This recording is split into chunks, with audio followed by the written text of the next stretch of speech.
NASA, du kriegst von dem Stirnacken Schellen. Wir sind auf Augenhöhe, wenn du dich auf nen Bierkasten stellst. Ich war nie besonders gut im Mathe-Test, doch war ein aufgewecktes Kerlchen im Knast um 6. Ich verbreit Hass im Rap, eure Hefte sind schwul. Eine Krone auf dem Zahn hat mehr Wert als Sex in der Juice. Back to the roots, fick die Eltern der Rapper, denn ich habe noch Jetlag vom 11. September.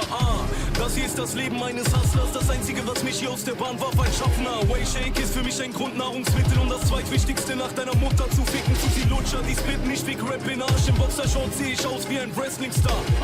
Du hast Zahnlücken wegen meinem Starkknüppel. Ich bin wie ein Glatzkopf, keiner kann mir ein Haar kribbeln. Hey, Neonazi, ich fick deine Inzestmucke. Schreib mir Briefe, denn du bist bei den Skinheads-Punkten. Ich komm mit Omar, Ottmann und Butterfly. Der Tag der Abrechnung, Asphalt Massaker 3. Zum ersten Mal hab ich dich vor 5 Jahren gedisst, doch ich diss nicht mehr ab, jetzt werden Mütter gefickt. Ich hab dir alles genommen, du bist fast allein. Der Tag der Abrechnung, Asphalt Massaker 3. Ich mache mit Drogenfluss und es ist wie die Männerzeitschrift. Ein G steht vor dem großen Q. Du bist tot, Hurensohn, weil du im Schussfeld warst. Kommt zu Banger-Musik, wollt ihr euch das Schutzgeld sparen?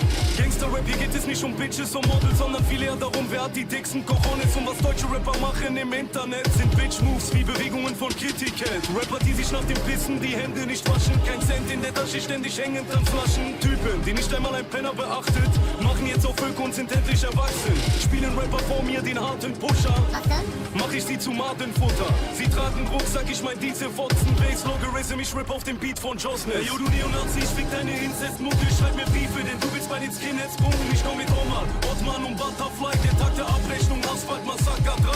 Zum ersten Mal hab ich dich vor 5 Jahren gedisst, doch ich diss nicht mehr ab, jetzt werden Mütter gefickt. Ich hab dir alles genommen, du bist fast allein. Der Tag der Abrechnung, Asphalt Massaker 3. Das hier ist das Ende einer Trilogie, doch noch lange nicht das Ende von diesem Beef. Der Beef ist vorbei, wenn deine Mama mir Deep Throat gibt. Oder du auf dem Friedhof liegst. Mit dem Album hier fängt eine neue Ära an. Warum macht jeder Zinker auf Ehrenmann? Ich ficke jeden, verbreite in der Szene Angst. Banger Musik, ich übernehm das Land. Ey, yo, du Neonazi, ich fick deine Inzestmucke. Schreib mir Briefe, denn du